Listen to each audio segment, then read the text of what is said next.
Hi friends, ഞാൻ Das. Welcome to my YouTube channel.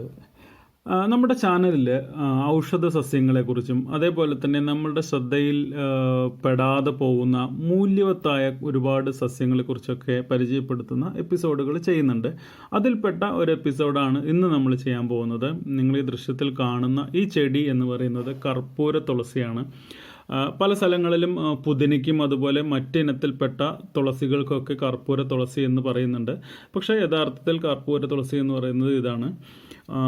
ഇത് അമ്പലങ്ങളിൽ മാല കെട്ടാനൊക്കെയാണ് മെയിനായിട്ട് ഉപയോഗിക്കുന്നത്. പക്ഷേ ഇതൊരു ഔഷധ സസ്യം കൂടെയാണ്. നന്നായിട്ട് ജലദോഷമുള്ള സമയത്ത് ഇതിൻ്റെ നീരെടുത്ത് വെള്ളത്തിൽ ചാലിച്ച് അല്ലെങ്കിൽ വെള്ളത്തിൽ നീരിറ്റിച്ചതിന് ശേഷം ആ വെള്ളം നന്നായി തിളപ്പിച്ച് ആവി പിടിക്കുന്നത് മൂക്കടപ്പ് ജലദോഷമൊക്കെ മാറാനും ഒരു ആശ്വാസം കിട്ടാനൊക്കെ നല്ലതാണ്. പിന്നെ അതുപോലെ തന്നെ ഇതിൻ്റെ നീര് ഡയറക്റ്റ് മൂക്കൊലിപ്പുള്ള സമയത്ത് മൂക്കിൽ ഇറ്റിക്കാറുണ്ട് പണ്ട് കാലങ്ങളിലൊക്കെ. ഇപ്പോഴും അങ്ങനെ ചെയ്ത് കണ്ടിട്ടില്ല. ഇപ്പോൾ എല്ലാവരും ആവി പിടിക്കുന്നതാണ് കാണുന്നത്. പിന്നെ വേറൊരു സംഗതി എന്ന് വെച്ചാൽ ശരീരവേദനയ്ക്ക് നമ്മളെന്തായാലും ഒരു ഹാർഡ് വർക്കൊക്കെ ചെയ്ത് വരുന്ന സമയത്ത് സന്ധിവേദന ശരീരവേദനയൊക്കെ ഉണ്ടാകുന്ന ആ സമയത്ത് ഇതിൻ്റെ ഇലയിട്ട് തിളപ്പിച്ച് ആ വെള്ളം ഉപയോഗിച്ച് കുളിക്കുന്നതും ശരീരവേദനയൊക്കെ മാറാൻ വേണ്ടിയിട്ട് സഹായിക്കും എന്നുള്ളതാണ് പറയുന്നത്. പിന്നെ കുഷ്ഠരോഗത്തിനൊക്കെ മരുന്നായിട്ട് ഉപയോഗിച്ചിരുന്നു ഈ കർപ്പൂര തുളസി എന്ന് പറയുന്നു.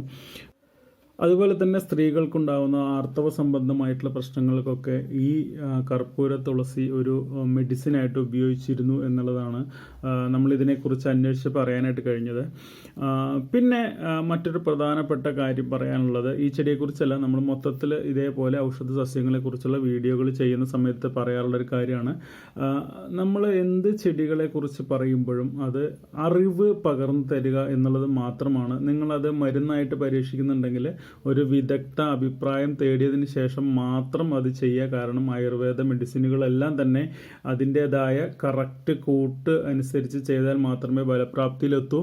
പിന്നെ ആയുർവേദ മരുന്നുകൾ ഉപയോഗിക്കുന്ന സമയത്ത് കൃത്യമായിട്ടുള്ള പഥ്യം പാലിക്കുക എന്നുള്ളതും വളരെ പ്രധാനപ്പെട്ടൊരു ഘടകമാണ്. അപ്പോൾ നിങ്ങൾ വിദഗ്ധമായിട്ടുള്ള ഒരു ഉപദേശം സ്വീകരിച്ചതിന് ശേഷം മാത്രം എല്ലാ മരുന്നുകളും പ്രയോഗിക്കുക. ഓക്കെ, അപ്പോൾ ഇത് നമ്മൾ ഒരു അറിവിലേക്കായി പങ്കുവെച്ചു എന്ന് മാത്രമേ ഉള്ളൂ കേട്ടോ.